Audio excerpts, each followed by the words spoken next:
Hello students, this is Harvinder Kaur and today we are going to study about joint stock company. Yesterday we have discussed about the joint stock company and their features.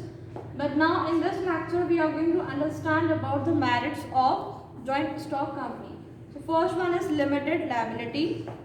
The shareholders are liable to the extent of the amount unpaid on the shares held by them. जो share holders हैं जितने के वो shares लेकर के आए हैं अब उसमें से जितने अनपेड होता है, मैंने आपको एक कल एग्जांपल दिया था कि एक शेयर होल्डर 10 रुपीज़ का शेयर लेकर आया था जिसमें से उसने 7 पेड कर दिए थे बट 3 रुपीज़ उसके अनपेड थे, तो किसके लिए लायबल था? ओनली 3 रुपीज़ के लिए वो लायबल था. Also, only the assets of the company can be used to settle the debts, leaving the owner personal property free from any charge. डेप्स में क्या रहेगा? अगर कंपनी के ऊपर कोई डेप्स है, उसका कोई डेटर है, तो सिर्फ कंपनी के ही एसेट्स काम में आएंगे उस डेट्स को पूरा करने के लिए, लेकिन जो शेयर होल्डर्स हैं उनके पर्सनल एसेट उसमें काम में नहीं आएंगे. This reduces the degree of risk born bye investor. तो ये क्या होगा? रिड्यूस करता है एक तरीके की रिस्क जो होती है इन्वेस्टर के ऊपर, वो क्या होती है? कम हो जाती है. Second one is transfer of interest. The ease of transfer of ownership adds to the advantage of investing in a company, as a share of a public limited company can be sold in the market and as such as can be easily converted into the cash in case the need arises. देखो जो transfer of interest है इसका मतलब है कि हम किसको transfer कर सकते हैं? हम शेयर को ट्रांसफर कर सकते हैं. But the transfer of share in private company there can be restriction, but in case of public company there is no restriction on the transfer of share. ठीक है, हम इसको शेयर्स को कैश में भी कन्वर्ट करा सकते हैं. जब भी हमको कोई ऐसी सिचुएशन हमारे सामने आ जाती है तो हमको कैश की ज़रूरत पड़ती है तो हमारे शेयर्स को हम कैश में भी कन्वर्ट करा सकते हैं.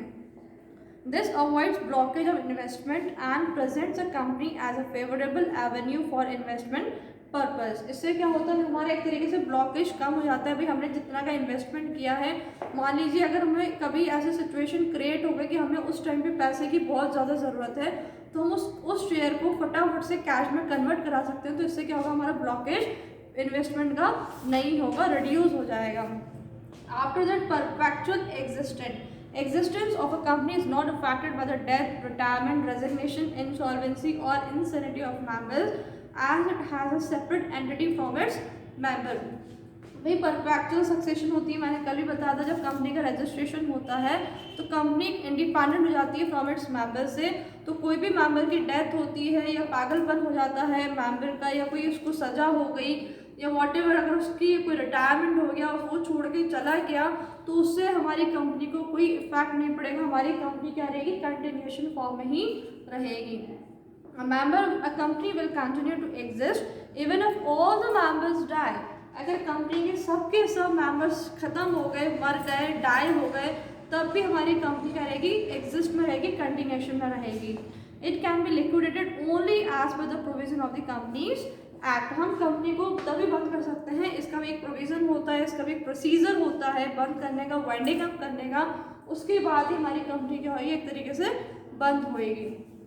After the scope for expansion as compare to the sole proprietorship and partnership form of organisation, a company has a large financial resources.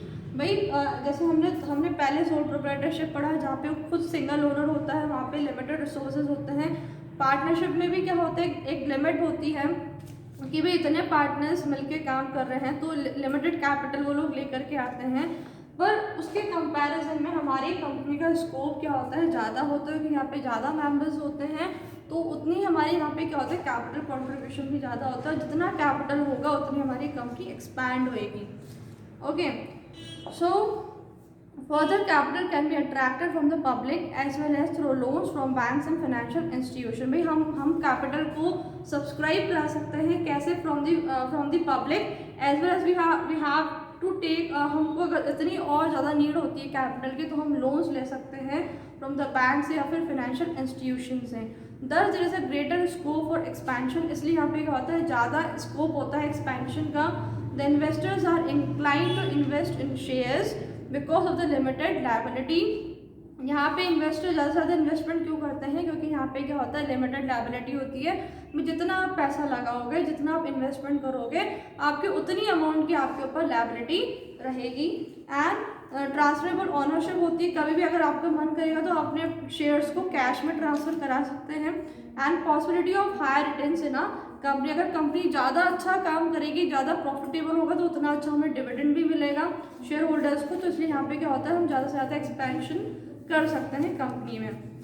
After that last है हमारा professional management. A company can afford to pay higher salary to specialists in profession. It can therefore employ people who are experts in their area of specialization. भाई हमारी company के पास क्या होता है, ज़्यादा से ज़्यादा कैपिटल आती है तो क्या होता है, वो जितनी ज़्यादा कैपिटल आएगी तो उतनी ज़्यादा क्या होता है, वो जो एक्सपर्ट हमारे मैनेजर्स हैं उनको हाई सैलरीज पे करेगी ताकि हम स्पेशलाइजेशन क्रिएट कर सकें हमारी कंपनी में।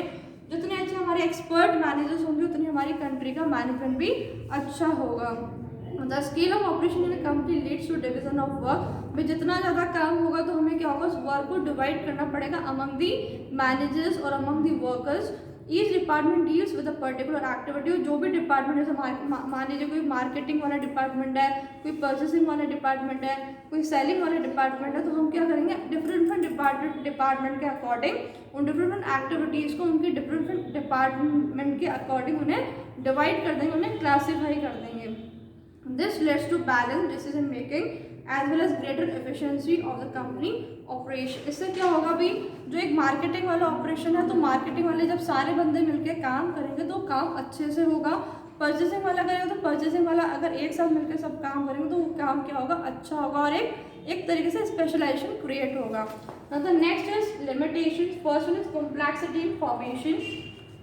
The formation of a company requires greater time, effort and extensive knowledge of a legal requirement and as a procedure involved। भाई कंपनी के फॉर्मेशन में क्या होता है, बहुत सारा प्रोसीजर, बहुत लंबा प्रोसीजर होता है, बट डिफिकल्टीज होती है क्योंकि हमें यहाँ पे बहुत सारी लीगल फॉर्मेलिटीज़ को पूरा करना पड़ता है। इसलिए यहाँ पे क्या होता है, बहुत टाइम कंज्यूमिंग होता है formation. As compared to sole proprietorship and partnership organization, formation of a company is more complex as compared to sole proprietorship and partnership। जो फॉर्मेशन होता है हमारे कंपनी का बहुत ही कॉम्प्लेक्स प्रोसेस होता है। After the lack of secrecy, the companies requires each public company to provide from time to time a lot of information to the office of the registrar company। जो हमारी companies act के according हमको बहुत सारी जो public companies होती हैं उनको बहुत सारी उनकी कंपनीज की information time to time submit करनी पड़ती है, किसको, to the office of the registrar of company, जहाँ से हम अपने कंपनी को रजिस्टर कराते हैं। उनको टाइम टू टाइम सबमिट करनी पड़ती है, इंफॉर्मेशन रिपोर्ट सबमिट करनी पड़ती है। Such information available to the general public also. और सेम इंफॉर्मेशन क्या होती है, वही की भी अवेलेबल होती है पब्लिक के पास, ताकि उससे क्या होता है, सारी की सारी इंफॉर्मेशन होती है हमारी पब्लिक के सामने भी इंफॉर्मेशन होती है कि ये कंपनी हमारी कितनी प्रॉफिटेबल में जा रही है, इसके शेयर्स कितने रुपीज़ के हैं, वो सब कुछ नॉलेज होती है कंपनी के पास भी। Such information, it is therefore difficult to maintain complete secrecy about the operation of a company। इसलिए क्या होता है, यहाँ पे secrecy maintain करना मुश्किल हो जाता है, थोड़ा डिफिकल्टी हो जाता है क्योंकि यहाँ पे आती है सारी की सारी इंफॉर्मेशन क्या होती है हमारी पब्लिक के पास रहती है। After the impersonal work environment, separation of ownership and management leads to situation in which there is a lack of effort as well as person involvement on the part of the officer of a company. भी क्या होता है, जो ownership होते हैं, जो management होते हैं, जब इनके पास सारी की सारी इंफॉर्मेशन होती है तो यहाँ पे हमारे क्या होता है, एक तरीके से सेपरेशन करना हमारे लिए डिफिकल्ट हो जाता है कि हम ओनरशिप को कैसे अलग करें और मैनेजमेंट को कैसे अलग करें, क्योंकि दोनों के क्या होता है, दोनों के एफर्ट तब मिलते हैं तभी एक तरीके से पूरा प्रॉपर एनवायरनमेंट यहाँ पे क्रिएट होता है। The large size of a company further make it difficult for the owners and the top management to maintain personal contact with the employees, customers and credit। लेकिन यहाँ पे क्या होता है, जो हमारे टॉप मैनेजमेंट होते हैं, जो हमारे ऑनर्स होते हैं, ठीक है, वो क्या होता है, प्रॉपर तरीके से हम कॉन्टैक्ट नहीं कर पाते क्योंकि उनके पास होता है तो बहुत ज़्यादा वर्कलोड होता है हमारे ओनर्स के पास, डायरेक्टर्स के पास, शेयर होल्डर के पास, उनका क्या होता है, डायरेक्ट कॉन्टैक्ट नहीं होता है अपने एम्प्लॉइज से, अपने क्रेडिटर से। तो यहाँ पे क्या होता है, इससे इम्पर्सनल वर्क एनवायरनमेंट क्रिएट होता है। After the numerous regulation, the functioning of a company subject to any legal provision and compulsion, बहुत सारे न्यूमरस रेगुलेशंस को फॉलो करना पड़ता है हमारी कंपनी को। In the company is burden with numerous restriction respect of expects, including audit करानी पड़ेगी, वोटिंग राइट्स होंगे, filling of reports and preparation of document, जो पर्टिकुलर डॉक्यूमेंट्स की रिक्वायरमेंट है वो सबमिट कराना जरूरी है, and is required to obtain various certificate from different agency, बहुत सारी एजेंसी से हमें डिफरेंट डॉक्यूमेंट्स को लेकर आना पड़ता है, हमको रिक्वायरमेंट पड़ती है, जैसे कि registrar and SEBI. This reduces the freedom of operation of a company and takes away lot of effort and money. और इन सब डॉक्यूमेंट्स को निकलवाने में, इन सब डॉक्यूमेंट्स को सबमिट कराने में बहुत ज़्यादा हमारा टाइम लगता है, बहुत ज़्यादा हमारा पैसा खर्च होता है। इसलिए यहाँ पे क्या होता है, ये न्यूमरस रेगुलेशन की वजह से एक हमारे एक लिमिटेशन है हमारी कंपनी का। उसके बाद delayed decision making, companies are democratically managed through the board of directors. Company को मैनेज कौन करता है, board of directors, which is followed by the top management, जो कि कौन फॉलो करते हैं, top management, middle management and lower level management. Communication as well as approval of various proposal may cause delays not only in taking decision but also in acting upon them। भाई हमें क्या होता है, पहले हमें किससे कंसल्ट करना पड़ता है, टॉप मैनेजर से, उसके बाद फिर डिसीजन, उसके बाद फिर हमें एक मिडिल लेवल मैनेजमेंट का काम होता है, फिर लोअर लेवल मैनेजमेंट का काम होता है। इससे क्या होता है, हमारा जो डिसीजन होता है वो डिले हो जाता है। मान लीजिए हमें बहुत क्विक डिसीजन लेना है, बहुत जल्दी डिसीजन लेना है, तो यहाँ पे क्या एक लिमिटेशन है कंपनी का, क्योंकि हमें यहाँ पे सबसे कंसल्ट करना पड़ता है एक डिसीजन लेने में, इसलिए यहाँ पे क्या होता है, very time consuming decision making. फिर आता है ओलिगार्किक मैनेजमेंट। ओलिगार्किक मैनेजमेंट का मतलब होता है कि पावर जो होती है हमारी कंपनी के बहुत फ्यू हैंड्स में रहती है, बहुत कम लोगों के हाथ में रहती है भी हर चीज़ को मैनेज करने की।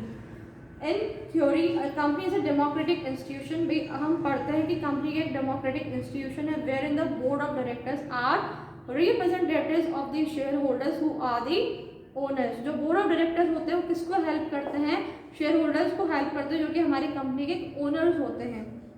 In practice however in most large size organization having a multitude of shareholder, भाई अगर बहुत बड़ी ऑर्गेनाइजेशन है जहाँ पे बहुत सारे शेयर होल्डर्स होते हैं, the owners have minimum influence in terms of controlling or running the business। जहाँ पे क्या होता है, जिनके ओनर्स होते हैं उनका बहुत कम एक इन्फ्लुएंशियल होता है किस पे, कंट्रोलिंग करने का और बिजनेस को रन करने का।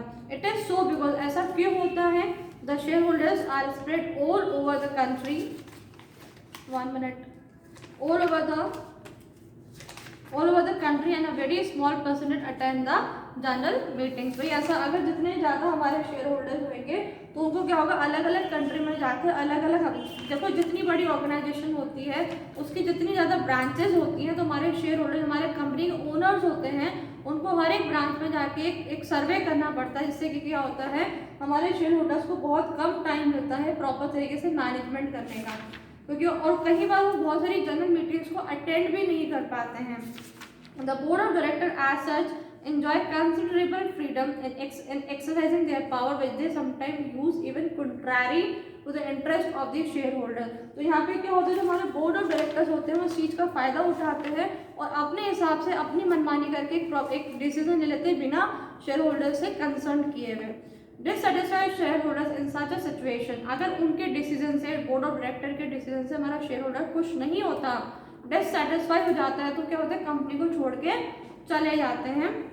Have no option but to sell a shares को सेल कर देते हैं एंड एग्जिट द कंपनी को छोड़ के चले जाते हैं।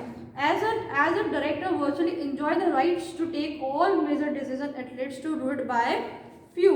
इससे क्या होता है भाई, जो हमारे बोर्ड ऑफ डायरेक्टर्स होते हैं वो उनको बहुत अच्छा, मतलब उनको सब डिसीजन, वो बड़े बड़े जितने भी डिसीजन होते हैं हमारी कंपनी को खुद अपने आप ले लेते हैं, जिससे कि क्या होता है, हमारी ओवरऑल हमारी कंपनी को इफेक्ट पड़ता है। The last is conflict and interest.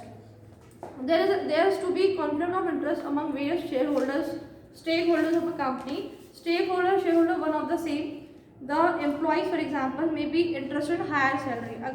अगर एम्प्लॉय चाहते हैं कि हमें ज़्यादा सैलरीज मिले, consumer desire higher quality product at a lower price, लेकिन कंज्यूमर चाहता है कि हमें हायर क्वालिटी के प्रोडक्ट्स मिले लेकिन लोअर प्राइस पे। And the shareholder want higher return in the form of dividend, और शेयर होल्डर चाहते हैं कि हमें हायर रेट ऑफ रिटर्न मिले, डिविडेंड मिले हमें and increase the interesting value of their share. Interesting value का मतलब होता है जिन्होंने जितने के उन्होंने शेयर खरीदे उस वैल्यू को वो वैल्यू हमारी बढ़ जाए हमारी कंपनी में। The demand pose problems in managing the company as often become difficult to satisfy such diverse interest. लेकिन अगर हमारी कंपनी में एक भी डिसीजन गलत हो गया उसकी वजह से क्या होगा, हमारी पूरी की पूरी कंपनी इफेक्ट हो जाएगी। और जो भी लोग चाहते हैं जो जैसे एम्प्लॉयज़ का, कंज्यूमर्स का, शेयर होल्डर्स का जितना भी इंटरेस्ट होता है वो सब डिससेटिस्फाई हो जाता है। ये भी हमारे लिए एक लिमिटेशन है। So that's all student, this lecture is finished here. Remaining portion will be discussed in the next lecture. Thank you.